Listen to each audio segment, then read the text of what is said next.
Então, pessoal, né, vamos aqui para a nossa terceira parte do contexto bíblico de Jeremias. Paramos aqui no capítulo 19, que vai falar da botija quebrada, uma visão da ruína.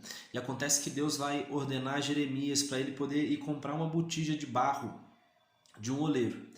E ele vai com alguns anciões e líderes, né, e alguns sacerdotes e proclamar, quando ele estiver comprando essa botija: olha, eis que traria uma calamidade tal a esse lugar que fará retinir os ouvidos daqueles que escutarem. Jeremias fala sobre a destruição do povo de Judá e Jerusalém, profetizando que aquele povo será destruído. E ele vai e quebra a botija no chão, e diz que Judá será profanada como uma cidade de Estofete. Então, um homem chamado Pazur, que ele era um superintendente da casa do Senhor, ele vai, ouvindo essas profecias, ele vai mandar espancar a Jeremias. E quando ele mandou Jeremias ser preso ali num tronco, e no outro dia ele vai e solta Jeremias. E Jeremias declara que aquele homem, aquele superintendente da casa do Senhor, chamado Pazur, não se chamaria mais Pazur e sim Magor, que significa terror ao seu redor. E Jeremias vai dizer mais: olha, o povo vai ser levado cativo à Babilônia. Então, para nós entendermos aqui, Jeremias está aqui pregando num tempo onde Deus estava dizendo: olha, os babilônios vão vir e vão dominar sobre o povo judeu. E alguns profetas ali da terra dos judeus estavam dizendo: não, a gente vai resistir a esse jugo babilônico porque nosso Deus vai nos salvar. Então entende que havia esse conflito ali. E o único profeta que dizia que os israelitas deveriam se entregar ao inimigo, ou seja, aos babilônios, era Jeremias. Então esse profeta estava tendo um conflito muito interno. E aí o que vai dizer? Jeremias pregava violência e extermínio, isso lhe trazia intimidação e insulto, porque só ele estava pregando uma mensagem diferente de todo mundo ali. Pensam que como é que estava o coraçãozinho desse homem. Contudo, se eu disser, não mencionarei mais, olha o conflito que ele estava. Se eu disser que eu não vou mencionar mais o nome do Senhor, não vou pregar nele, é como se um fogo ardesse no meu peito, sabe? Como se um fogo ardesse no meu coração, um fogo dentro de mim. Eu estou exausto tentando conter esse fogo, eu não posso mais conter. Ou seja, Jeremias até queria parar de pregar, só que ele sabia que, mesmo tendo uma mensagem contrária aos outros profetas da época, era a mensagem verdadeira de Deus. Jeremias chega até a lamentar o dia do seu nascimento por estar passando por esses conflitos. Então Zedequias, que era um rei à época, ele vai mandar Pazur, esse mesmo homem que mandou prender Jeremias, e pedir a intercessão de Jeremias, pois eles estavam sendo atacados pelo rei da Babilônia. Está vendo que na hora do aperto eles vão correr até Jeremias. Jeremias diz que os caldeus, o povo babilônio, vai dominar eles. Isso é um fato. E pronto. É a mensagem do profeta, uma única mensagem só. Uma outra declaração aqui, entenda que esse contexto bíblico aqui, a Bíblia não está de uma ordem cronológica, né? Então, ora ele está num assunto, igual a gente acabou de falar aqui sobre Zedequias, né? E está pedindo a intercessão aqui de Jeremias, porque os babilônios vinham. E ao mesmo tempo agora nós temos aqui uma outra declaração que vai dizer: olha, declara a casa de Davi, se obedecerdes, entrarão pelos portões desse palácio com carruagens. É uma profecia. Agora, entretanto, se desobedecer, todo esse palácio vai ficar deserto. Ou seja, qual era a obediência ali? Se submeter aos babilônios. Ou seja, deixar o inimigo nos dominar. Essa era a mensagem boa de Deus. Deus pede para Jeremias não chorar pelos mortos, e sim por aqueles que serão levados cativos e não mais retornarão. Aqueles que levariam seriam levados cativos à Babilônia, mas não retornariam. Fala agora sobre a questão da destruição de um rei chamado Jeoaquim, né? Ele será arrastado pelo chão e será lançado fora de Jerusalém. E o profeta vai dizer uma frase bem conhecida, que vai dizer: ó terra, terra, terra, ó Ogot, ouve a palavra do Senhor. Porque ninguém ouvia Jeremias. E vai dizer: Joaquim, ele não vai ter filhos e não terá sucesso em seus dias, tampouco governará outra vez em Judá. Está dizendo: rei, me ouve, se ele não ouvir, vai dar ruim. E é o que de fato acontece. Outro oráculo que vai dizer, outra profecia: ai dos pastores que destroem e dispersam as ovelhas das minhas pastagens. Estabelecerei pastores que saberão cuidar e conduzir as minhas ovelhas. E agora o profeta vai falar sobre o renovo do trono davídico, que vai virá uma época onde Deus irá se levantar um renovo justo para Israel. E aqui fala claramente, né, que esse renovo é o próprio Jesus que vem, ele renova tudo, ele vai renovar o reino, né, através da sua morte na cruz, ele paga o preço por todos os pecados, e ele é o renovo aqui de Israel. Haverá dias em que não dirão mais juro pelo nome do Senhor que tirou os israelitas da terra do Egito, e sim juro pelo nome do Senhor que trouxe os descendentes de Israel do norte.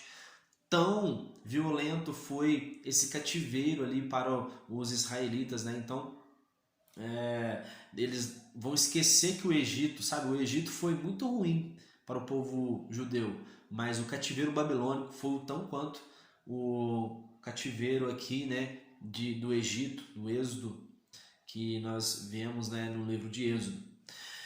No meu íntimo, são palavras agora de Jeremias, vai dizer: no meu íntimo meu coração está quebrando, sou como um homem embriagado, como um ser humano completamente dominado pelo vinho, por causa de Yahvé e das suas santas palavras. Então o profeta vai dizer, olha, mais uma vez, enfatizando, eu quero parar de pregar essa mensagem, mas eu não consigo, sabe?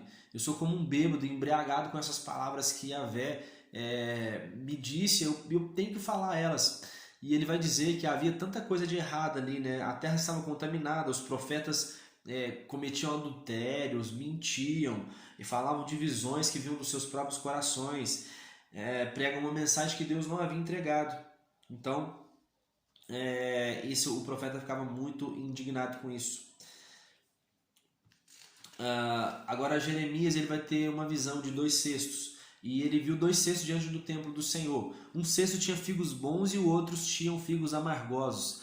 Os figos bons significa os deportados de Judá, aqueles que seriam, né, estariam no cativeiro, depois voltariam. Agora os figos ruins é Zedequias, que era o rei de Judá nessa época, e os líderes, porque os reis e os líderes, como também todos os outros líderes que permaneceram no Egito, né? Alguns não foram para a Babilônia, eles ficaram no Egito. Então o profeta vai dizer, olha, esses são figos ruins, ou seja, são pessoas más. No reinado de Jeoaquim, que era o filho de um outro rei chamado Josias, veio uma palavra a Jeremias. E vai dizer, olha, durante 23 anos a palavra do Senhor tem vindo a mim. Deus mandou todos os seus servos e profetas, por causa dos pecados e idolatria, a Babilônia os dominou. Deus diz, farei cessar a voz do júbilo e a grande alegria, voz do noivo e a voz da noiva. Deus cumprirá tudo que está escrito no livro de Jeremias. Por 70 anos o rei da Babilônia dominará e depois será julgado. E realmente você vê profecias se cumprindo ali, que estão no livro de Jeremias. Se eu não me engano, no final do livro de 2 Reis, vai falar sobre a questão ali, né, do rei Dário, que ele vai agora resolver libertar o povo do cativeiro. Então, assim, para cumprir aquilo que está escrito no livro de Jeremias. Então, realmente, esse livro vem sendo cumprido. As palavras desse livro vêm sendo cumpridas. Agora fala sobre o cálice da ira do Senhor, que todas as nações elas vão beber, Jerusalém e Judá vão beber do cálice da ira do Senhor, e as demais nações que eram inimigas do Senhor, como o Egito, Asquelon, Gade, todas essas nações vão beber do cálice da ira do Senhor. E as cidades vão ficar destruídas e arrasadas por causa da ira do nosso Senhor. No reinado de Joaquim, o Senhor ordenou Jeremias para chamar o povo e adorar na casa de Yahvé. Jeremias pregou para o povo obedecer a Yahvé e ouvir os profetas para que o povo não caia em maldição. Após a pregação, o povo vai pegar Jeremias e vai querer matar ele. Os sacerdotes e líderes de Judá levaram ele até a porta, né? E diz que Jeremias devia ser condenado por profetizar contra a cidade. Jeremias se defende dizendo que se eles o matarem, a culpa será toda deles, porque eles derramaram sangue inocente. E não para por aí. O povo diz que Jeremias não devia ser... Algumas pessoas estavam dizendo para Jeremias ser sentenciado. Outras estavam dizendo, olha, ele não pode ser sentenciado, esse cara está pregando a palavra do Senhor. Então, eles disseram assim, olha, no tempo do rei Ezequias, apareceu um profeta chamado Miqueias, e ele profetizou contra o templo e contra a cidade também. Num outro tempo, também, aconteceu que veio um profeta chamado Urias e pregou as mesmas sentenças que Jeremias. Então, vamos ouvir esse homem, porque uma parte do povo estava dizendo era isso. Mas acontece que o rei Jeoaquim, ele procurou rapidamente exterminar Jeremias. Jeoaquim havia também, né, feito isso com esse profeta chamado Urias. Com Urias ele mandou exterminar Urias, e com Jeremias ele queria fazer a mesma coisa. Então Aicã, filho de Safã, esse homem vai se levantar e vai defender Jeremias de forma que ele não foi entregue nas mãos do povo para ser morto. Então eles não conseguiram matar Jeremias, porque alguma parte do povo estava pregando para defender Jeremias, e aí apareceu Aicã, filho de Safã, e conseguiu argumentar defendendo aí Jeremias. No princípio do reinado de Zedequias veio a palavra de Jeremias, Zedequias que é o último rei ali de Judá. E vai dizer assim, olha, Deus disse para Jeremias falei para ele um jugo de cordas de madeira e amarrar no pescoço, e dizendo assim, olha, assim como eu estou fazendo esse jugo aqui, o jugo é uma canga de bois, né, que fica assim no pescoço do boi, e daquele mesmo jeito os babilônios, aquilo simbolizava que os babilônios iriam dominar sobre o povo israelita. Só que aconteceu que algumas pessoas não concordaram com essa profecia que Jeremias estava dando, e apareceu um profeta chamado Ananias dizendo assim, ele vai profetizar de dentro do templo, que dentro de 2 anos os utensílios do Senhor seriam recuperados. E aí, ou seja, Jeremias está pregando, olha, vamos se submeter aos babilônios, certo? Com a canga de bois. Aí, por quê? Né? Por causa dos erros que os israelitas estavam cometendo. Aí vem Ananias e vai dizer assim, não, daqui 2 anos vamos recuperar os utensílios, ou seja, a gente vai derrotar os babilônios. Então Jeremias diz assim, tudo bem, tá certo, o que você está falando está correto, só que eu tenho uma profecia também. Olha, Jeremias diz que os profetas que vieram antes dele pregaram contra nações e contra grandes reinos acerca de guerra, fome e pestes. E Jeremias diz que o profeta que pregar paz será reconhecido como verdadeiro. Pronto. Parece que ele está dando crédito agora para a pregação de Ananias. E olha o que acontece. Ananias ele vai pegar e quebrar o jugo do pescoço de Jeremias e brada diante do povo, dizendo que tirará o jugo de Nabucodonosor sobre as nações. Ou seja, Nabucodonosor era o rei da Babilônia. Então Ananias está profetizando, calma, esse Nabucodonosor vai cair.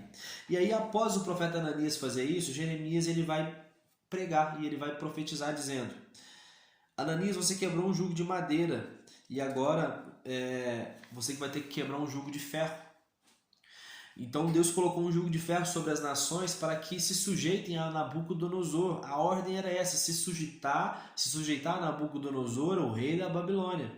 Então Jeremias diz mais uma profecia para Ananias e a gente vai fechar aqui dizendo, olha, Ananias, Deus não o enviou, você está mentindo para o povo e eu profetizo que você vai morrer. E de fato é o que acontece com Ananias, ele morre e aí se cumpre mais uma profecia aqui de Jeremias. Beleza, pessoal? Então, aqui nós fechamos essa terceira parte, já já a gente volta com mais, beleza? Tamo junto, fiquem com Deus, abraço.